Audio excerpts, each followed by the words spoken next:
आप सब लोगों का मेरे इस ब्लॉग में बहुत बहुत स्वागत है। मैं आशा करती हूँ कि आप सब लोग अपने अपने परिवार वालों के साथ स्वस्थ होंगे, प्रसन्न होंगे और खुश होंगे। खुश तो मैं भी बहुत हूँ क्योंकि मैं चार धाम की यात्रा करके आई हूँ। मुझे अत्यंत प्रसन्नता हुई चार धाम की यात्रा करने के बाद। जो खुशी हुई है उसको मैं बयां नहीं कर सकती। मुझे तो लगता है कि जीवन में मुझे ये खुशी आज तक नहीं मिली। फिर अचानक हम लोग बचपन में चले गए, जब हम अनेकों कहानियाँ पढ़ा करते थे। कहानियों के रूप में हमें बताया जाता था कि लोग चार धाम की यात्रा पर जाते हैं। चार धाम की यात्रा पर जाते समय गांव के लोग अपनी जमा पूंजी, अपनी अमानत किसी को सौंप कर जाया करते थे, क्योंकि उन्हें लगता था कि अगर लौट कर आ गए तो ठीक, अगर लौट कर ना आए तो हमें पीछे की चिंता नहीं रहेगी। क्योंकि उस समय कोई साधन नहीं हुआ करते थे। लोगों को पैदल दूर दूर तक पैदल ही यात्राएं करनी पड़ती थी।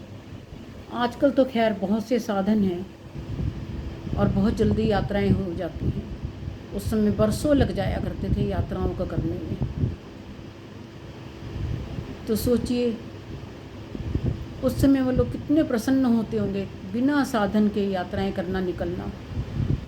क्योंकि यात्रा हमारे भारतीय संस्कृति में एक आस्था है। यात्रा करना हम अपने संस्कारों का एक हिस्सा मानते हैं कि ये हमारे संस्कार हैं। यात्राएं हमें अपने जीवन काल में एक बार तो अवश्य ही करनी चाहिए। मैं भी यात्रा करके आई हूँ, बहुत अच्छा लगा मुझे। इस खुशी को मैं बयां नहीं कर सकती। कहते हैं ना, यात्रा करके आने के बाद दिमाग में उठने वाले विचार, मन में उठने वाले विचारों का द्वंद्व सब समाप्त हो जाता है। मुझे तो ऐसा अनुभव हुआ है।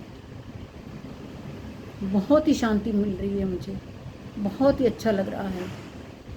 उस समय जब लोग जाया करते थे तो अपनी जमा पूंजी, अपना हर चीज़ किसी को सौंप कर जाया करते थे। इस पर कई व्यंग्यात्मक भी कहानियाँ हैं, हम लोगों ने पढ़ी थी बचपन में। आज यात्रा करके आने के बाद मुझे अनुभव हुआ कि सच में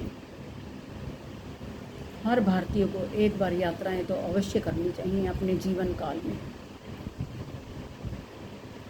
धन्यवाद। ये सिर्फ मेरी एक यात्राओं की अपडेट थी जो मैं आप लोगों को दे रही हूँ। मैं आशा करती हूँ कि आप लोगों को मेरा ये ब्लॉग पसंद आया होगा। अगर आज तक सब्सक्राइब नहीं किया है तो प्लीज़ सब्सक्राइब करें, शेयर करें और लाइक करें। धन्यवाद।